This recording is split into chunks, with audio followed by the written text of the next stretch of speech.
What's up YouTube, Sir Hunts Reviews, and this video is going to be about a character profile / summary of Jon Snow. And before I get into that, I want you guys to go ahead and click like and subscribe if you haven't already done so. This is Sir Hunts Reviews, and I've been trying to get a little bit more focused on my channel. I want to do comedic videos and I want to do reviews, and I need to be able to keep those separate, so I might end up making another channel. Let me know what you guys think about that down in the comment section. Enjoy. Alright, so at the beginning of the first novel, A Game of Thrones, and at the beginning of Season 1 of the show titled A Game of Thrones, Jon Snow is about 14 years old, and he is an illegitimate born bastard of House Stark, Lord Eddard Stark. Okay, he's raised alongside his true-born half-siblings. They are, from oldest to youngest, they are Robb Stark, Sansa Stark, Arya, Bran, Rickon. That goes Bran, Arya, Rickon. Jon Snow is also said to have more Stark features than any of his siblings, with Arya resembling him most, and Arya is said to resemble Lyanna Stark. With that being said, Tyrion also noted that Jon Snow, whoever his mother is, left very little of herself in Jon Snow, meaning that he looks probably nothing like his mom, and more so like his father. Jon Snow ended up having to grow up a lot faster than his siblings because he was a bastard. He was kind of resentful of the fact that he had it a lot harder than them because he was a bastard. So he decided to join the Night's Watch, where he had to kind of gain his own honor, basically. And while in the Night's Watch, and before so, he kind of has a soft spot for people that are rejected and kind of like just frowned upon in society, like not the best of people that aren't handed the best of situations, you know what I mean? Alright, so in this next part I'm going to talk a little bit about Jon Snow in the first 2 books and then his parentage. There will be a part 2 of the rest of Jon Snow in the other 4 books coming out later this week. The last part of the video is going to be focusing on Ghost. In A Clash of Kings, that's when Jon Snow discovers that he is first a warg, just like Bran. He can warg into Ghost, and he also has prophetic dreams that sometimes come true. Alright, so in A Storm of Swords, you actually have Robb Stark legitimizing Jon Snow, and Jon Stark no longer being a bastard. But right after Robb Stark sent out that decree legitimizing Jon Snow, he was murdered at the Red Wedding at the Twin Forks.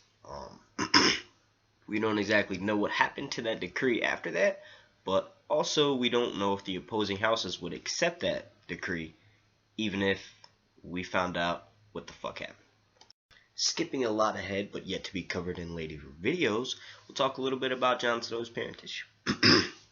We have Catelyn Stark confronting Ned about a rumor that Jon Snow's mother was actually Shara Dane. Ned never answered. Later, when asked by Robert, who was Jon Snow's mother, that's when he confesses and says that it's Wylla, a wet nurse from back in Robert's Rebellion. Cersei thinks that Jon Snow's mother is Lady Dane, and Edric Dane, this kid who was wet nursed by Wylla, Jon Snow's supposed mother, later told Arya that he and Jon were wet nurse. Were wet nurse mates? I don't know. Wet mates? I don't know how the fuck to say it. They shared breastfeedings? I don't know. But yeah. All that aside, you and I both know his parents are Rhaegar Targaryen and Lyanna Stark. R plus L equals J equals awesome. Let's talk a little bit about Ghost, Jon Snow's direwolf. Ghost has red eyes, white fur. Ghost was actually the first one of the pack of direwolves he was born with to open his eyes. A little bit of symbolism for how Jon Snow was forced to grow up faster than all his siblings, being younger than Robb Stark. Also, Ghost was discovered additionally, like after the fact. Like Jon Snow found the direwolves. There were 5 of them. Jon Snow was like, Lord Eddard, you should give these, basically Daddy, you should give these direwolves to your kids. There's 5 Starks, 5 direwolves. Stark, the direwolf is a symbol for your house. Now here's where you have a difference in the show and the book. In the show, Theon convinces Jon that he should keep the last dire wolf ghost that he finds last second when they're walking away. And in the books, Jon Snow decides that he's going to keep Ghost for himself. There was no convincing from by Theon. Theon had actually wanted to kill Ghost in the books. Jon was like, nah, it's my dog. Also, more possible symbolism. I haven't really read this anywhere. Now, it could be wrong. Somebody else, obviously, who's been reading the books for years probably thought of this since the first novel came out in 1992. That was a lot of words. The pack of dire wolf pups that Jon Snow finds, their mother was actually killed by a stag. I think that's actually symbolism for how a fake Baratheon, which their symbol is stag, kills Ned Stark. Not very much basis in my theory there, but who gives a shit? That's what's the fun part about Game of Thrones. Alright, so in A Clash of Kings, Jon Snow and Ghost's relationship mainly based around the fact that Ghost was able to find a cache of obsidian or dragon glass weapons, and he led Jon Snow right to him, and that's where you have more of the interaction of Jon Snow having the wolf dreams. Jon Snow, while having the wolf dreams, dreams about his lost siblings, and he ends up hearing Ghost howl like really mournfully for his lost siblings. Later on in the book, in A Clash of Kings, you have Ygritte talking to Jon Snow a little bit about his wolf dreams and the symbolism of like how he's able to work into him, and she ends up basically just giving him a better understanding of the relationship between Jon and his wolf, like basically making him better understand the warging dynamic. You know what I mean?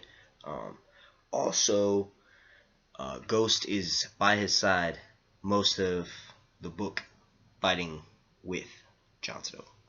Skipping ahead a little bit, I'll cover a little bit more detail in another video, but in A Storm of Swords, Jon Snow just ends up sending Ghost away with instructions to go to Castle Black.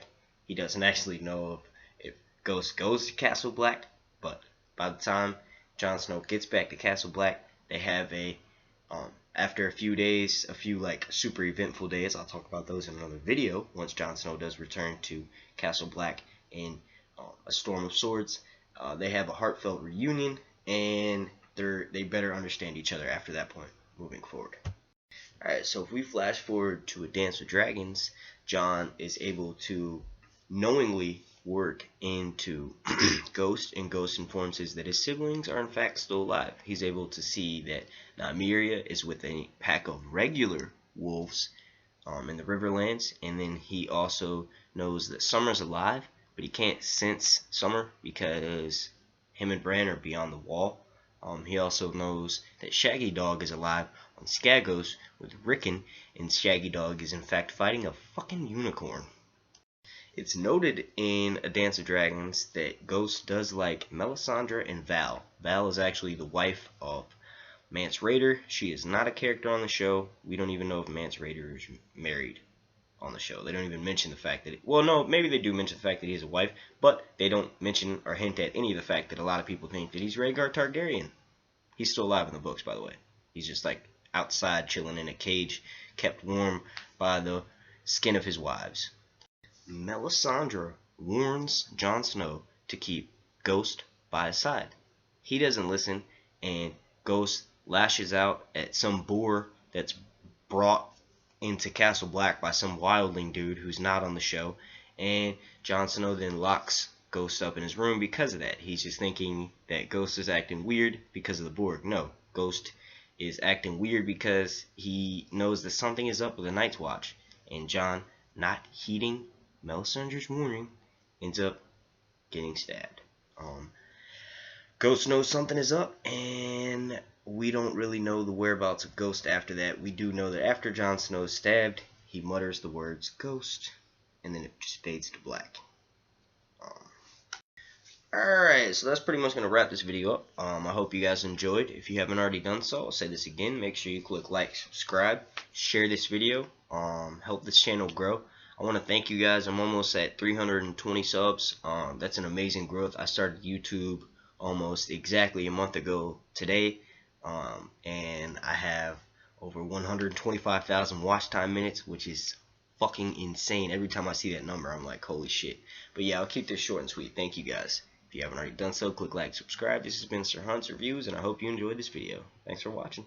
Peace.